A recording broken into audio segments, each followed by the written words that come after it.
अस्सलामुअलैकुम, welcome back to my channel. कैसे हैं आप सब लोग? अल्हम्दुलिल्लाह मैं भी ठीक हूँ।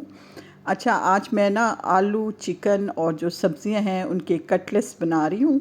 और जिनके बच्चे सब्ज़ियाँ नहीं खाते तो वो इस तरह से अपने बच्चों को सब्ज़ियाँ खिला सकते हैं। ये बच्चों को सब्ज़ियाँ खिलाने का ना सबसे बेस्ट तरीका है। सब्ज़ियाँ सारी मैंने ना वेजिटेबल स्लाइसर में काट ली थी। चिकन जो है वो मैंने बॉईल कर लिया था। ये बोनलेस चिकन लिया था मैंने और उसका रेशा कर लिया था। और साथ में मैंने 3 आलू बॉईल करके उन्हें मैश कर लिया था। और उसके बाद पैन में मैंने लहसुन जो है वो चॉप करके रखा हुआ था वो फ्राई किया है। थोड़ा सा ऐसे ऑयल में फ्राई करने के बाद फिर मैंने सारी सब्ज़ियाँ डाल दी हैं। और शिमला मिर्च भी मैंने एक डाली है जो मैंने बारीक बारीक काट ली थी, बहुत ज़्यादा बारीक नहीं काटी थी। तो बस वो भी मैंने डाल दी थी साथ में ही। और उसके बाद फिर मैंने सारे जो है ना मिसाले डाले थे। और इसमें जो मैंने मिसाले डाले थे वो ब्लैक पेपर, सूखी धनिया पिसी हुई डाली थी और कुटा हुआ लाल मसाला डाला था। इतने ज़्यादा मसाले इसमें नहीं डलते। और इसके साथ ही चाट मसाला आपने ज़रूर डालना है और इसके साथ चिकन पाउडर, ये 2 चीज़ें आप ज़रूर डालिएगा। इससे जो है ना फ्लेवर बहुत अच्छा आता है। और सब मिसालों को सब्ज़ियों के साथ हल्का सा ऐसे मैंने ना थोड़ा सा पकाया था। उसके बाद फिर मैंने जो चिकन बॉईल करके रखा हुआ था वो इसमें डाल दिया था। और मैं बताती चलूँ कि मेरे पास चिकन पाउडर नहीं पड़ा हुआ था, तो जो चिकन क्यूब्स होते हैं ना वो मैंने 2 डाले थे ताकि फ्लेवर ज़रा ज़्यादा अच्छा आए।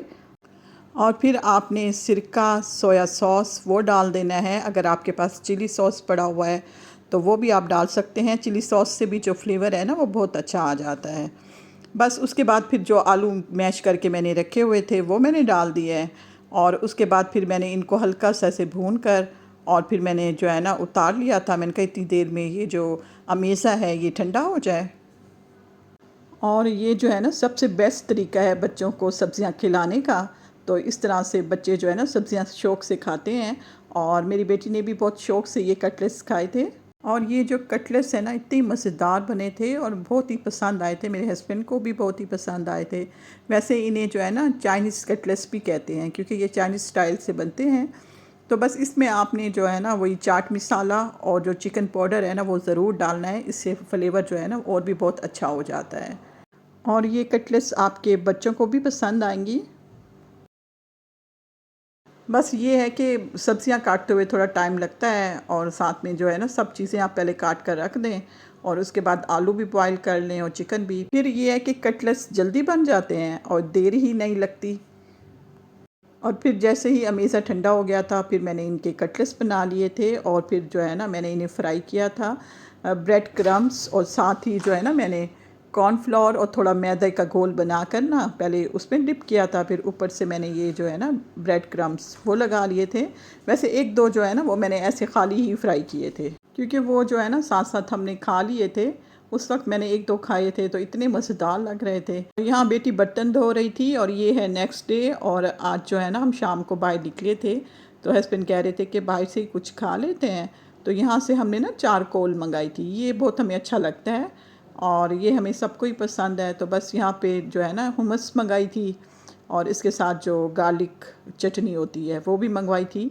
और बहुत मज़ेदार था ये। और हुमस जो है ना वो हम एक्स्ट्रा ही मंगा लेते हैं क्योंकि हमें दोनों को ही पसंद है, माँ बेटी को। और फिर मैं घर आई तो ये कपड़े मैंने जो है ना धो कर रखे हुए थे। ये मैंने हाथ पे धोए हैं क्योंकि ये जो है ना मेरे ईद का सूट है। ये देखें, ये मैंने ना अभी धोया नहीं था। तो अब जब मैं गई हूँ बारबेक्यू पे तो तब भी ये मैंने पहना था। तो मैंने कहा इन्हें अब धो लेती हूँ। और मैं जो नए कपड़े हैं ना वो हमेशा हाथ पे धोती हूँ। ये तीनों सूट जो है ना उतरे हुए थे तो तीनों को ही मैंने हाथ पे धो लिया था। और ये सूट जो है ना मेरा ईद वाला, ये मैंने ना एथनिक से लिया था पाकिस्तान से।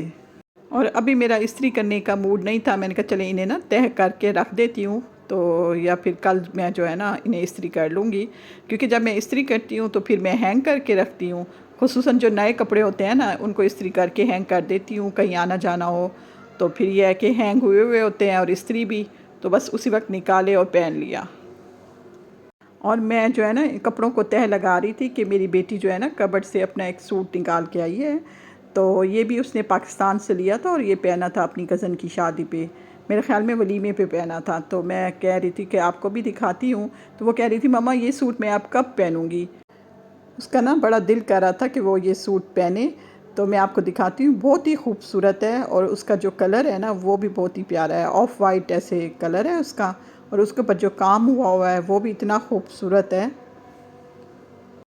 और उसके साथ जो है ना, शर्ट के साथ ही जो है ना नीचे शरारा है, तो उस वक्त शरारा का फ़ैशन था, बल्कि आजकल भी है। ये देखें, ये इतना प्यारा उसका सूट है।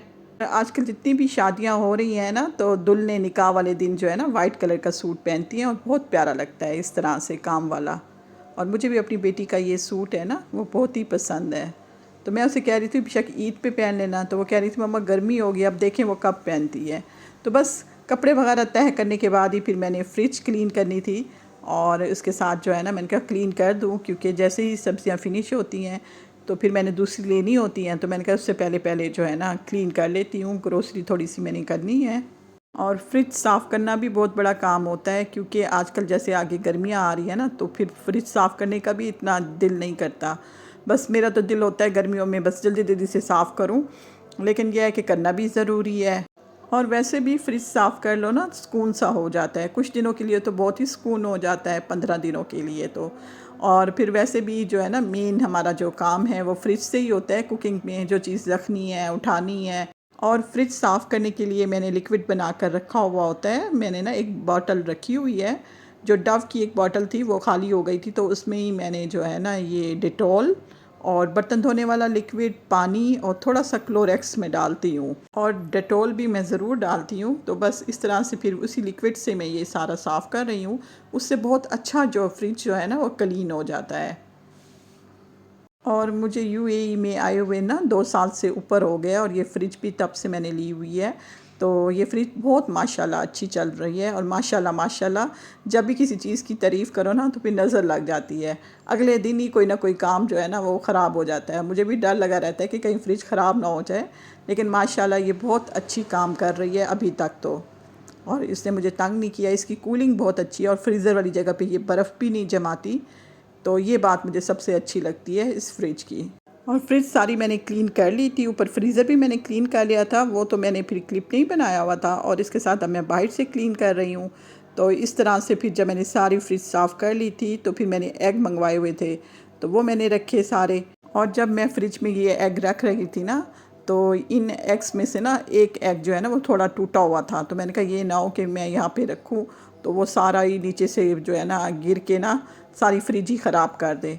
तो उसको मैंने फिर अलहदा निकाल लिया था, तो अलहदा बर्तन में रख के फिर मैंने जो है ना फ्रिज में वो एग रखा था। अच्छा जी, ये है मेरा आज का व्लॉग। इसके साथ ही जाती हूँ इजाज़त। दुआओं में याद रखिएगा और अपना ख्याल रखिएगा। ओके जी, अल्लाह हाफ़िज़।